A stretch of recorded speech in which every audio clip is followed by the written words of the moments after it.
All right, good afternoon. We're visiting with Chad Berman, head coach of the Arizona Wildcats. Chad, we're between series games here, I guess, your first ones of the year. So first of all, let's recap a little bit about last night and how things went for you. Yeah, a bit of a slow start for us all the way around. Again, a lot of it has to do with the lack of ice time we're getting. It's going to be another couple of weeks before that changes. So we have to change too. We have to change our approach and just approach things differently. We've got to keep it more simple, but I'm tired of talking about it, so it is what it is. Beyond that, we had three keys to the game. We want to be disciplined, we want to take time and space away, and we want to be heavy on the forecheck. And I didn't think we executed any three of those consistently. So, the discipline thing's got nothing to do with practice. There's no excuse for that, and that's got to stop. I thought a couple soft calls, that's going to happen. I believe in our penalty kills, in my opinion, one of the best PKs in the country. But you can't rely on that. Not when you have weapons like Ostertag and Cummings.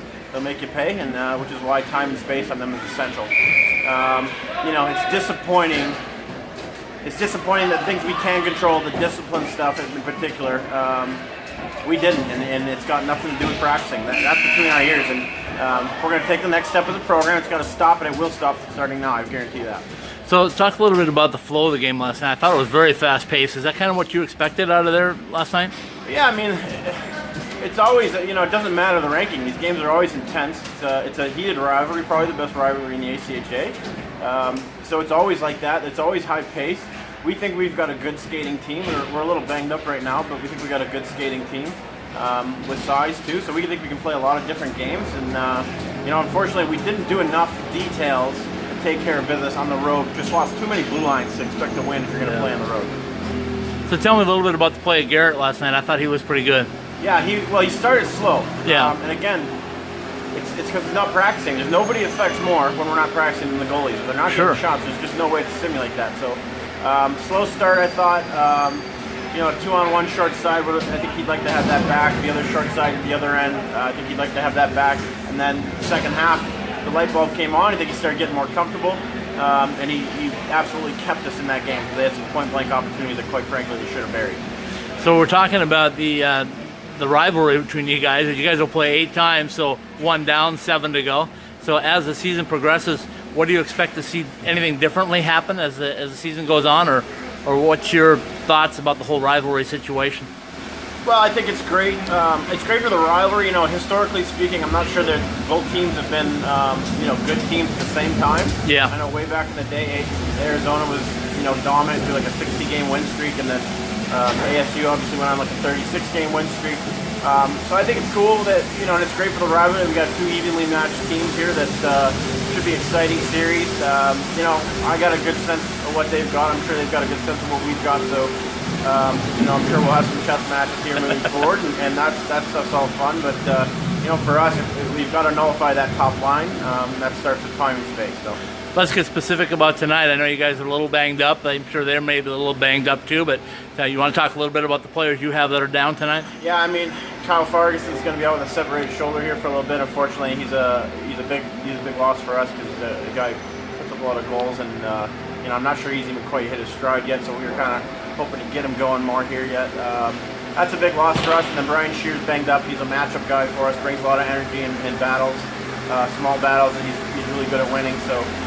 Those are 2 key pieces, but I think the biggest step for our program from this year to last year is the depth. I mean, we can legitimately say next man up. So I guess we're going to test that. Again, unfortunately, that means I've got 2 kids popping in my lineup who I believe in are ready to play, but haven't touched the ice literally in 2 weeks since you're not practicing and you're not in the games. Right. So hopefully we can get them into it early and stress that we keep it simple. We've got to play a good game here. We got to take care of the blue lines, take care of the small areas. Well, good luck tonight, and good luck for the rest of the way. At 1 wing, number 9, Dylan Carter. On the other wing, number 2, John Hogan. At center, number 6, Poppy Hogan. And after your visiting Wildcats, number 33, Austin Wilson.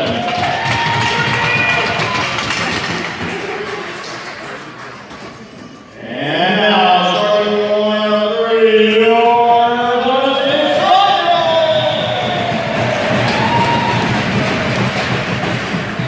At left, that's number 10, Preston.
Son double take.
little bit about tonight and the way things got rolling for you guys early, and you guys kept pouring it on basically. Yeah, no, it was really good. I mean, it's exciting to see guys like Aziz score, like 17-year-old scoring out here. Like that's unbelievable. His first goal of the year, and it's probably going to be one of many. Yeah. So it's good to get that secondary scoring early on. Like the other guys stepped up. I don't think me and Tags we didn't have nearly as good as a game as we wanted until later on. And, you know, with them going like they are and being able to roll 4, like that's huge for us. I'm just happy with the weekend. Like that's first taste of the rivalry for a lot of these young kids, and I mean, to get their 2 wins under their belt, that's big going into the rest of the 6 games this year. So you guys came into a ranked 16, them 15. How does that think the rankings are going to change this week? Oh, I mean, you can't really look too much in the rankings. I mean, we beat UCO pretty handedly that first game, and they're ranked 5. So it's so early in the season, you can't tell. Like it is what it is. The rankings, we don't think too much about it. All that matters is at the end of the year where you're at. Right now, it's coach's vote. So once the computer goes, I don't know how much different it is. But So have you played in a game before where you had 2 penalty shots? I was just saying in the locker room, I haven't. I'm not sure if I haven't seen 2 penalty shots. I know I haven't seen 2 saves. Right. That was unbelievable by Clark. Like that game could have gotten out of hand for us early if we let them capitalize on our mistakes. But Clark, wearing the vest right there, he held us in it. It was unbelievable to watch him save those 2. Awesome. Well, thanks for your time and good luck the rest of the week. All right, Jordan, tell me a little bit about the effort out there tonight. You were pretty solid all the way through. Yeah, it was a fun game. Always fun playing against U of A. Big rival. They're always intense physical games, and had to make some penalty shot saves out there, so that was fun. So tell me what's going through your mind on that. Is there a particular style, or do you wait and see what the shooter's going to do, or what's your approach? I've always been taught you got to wait for the shooter to make the first move, so you kind of come out and challenge him and see what he's doing. Luckily, the first one, he shot and he rang it off the post, right. So I'll take that anytime. And the second one, I could tell he was coming in a little bit slow. Had a feeling he was going to make a deke, and I was there to make the save. So. You've been in this rivalry for a little while now, and how big is this to get the first 2 of these 8 games that you'll play these guys? Yeah, 8 games. It's always a rough battle with them, but it's good to get the first 2 out of the way. I know we got a pretty good streak going against them right now, so hopefully going to keep that up. So as you guys now sit with just the 1 loss early in the season, going on the road again, and then you get to come home for a good homestand. So how do you feel about that? It's good. We get a couple of our road trips out of the way pretty early, so it'll be fun to go on the road again. Get the team bonding on the road is always good, especially with a young team like we got. So it should be fun. Hopefully get a sweep on the road. Tell me a little bit out in front of you. You saw the law firm of Ostertag and Murphy tonight. Yeah. How did they play? Yeah, they're unbelievable. It's a tight game going into the second period, and they just help blow it open a little bit, give us those insurance goals. That line's been great since they've been put together, so we expect that from them. How big was your defense tonight? They were pretty solid. Yeah, they played really well. Blocking shots in front of me, working hard, so that's all I can ask for as a goalie. So now with these 2 W's under your belt against these guys, what do you expect for the next 2 games when you play them down there? We know it's going to be tough. They always got a big crowd down there. They always come hard, so it'll be even tougher, but we'll be ready for the battle. All right, Jordan, thanks. Have a good weekend. Thanks a lot.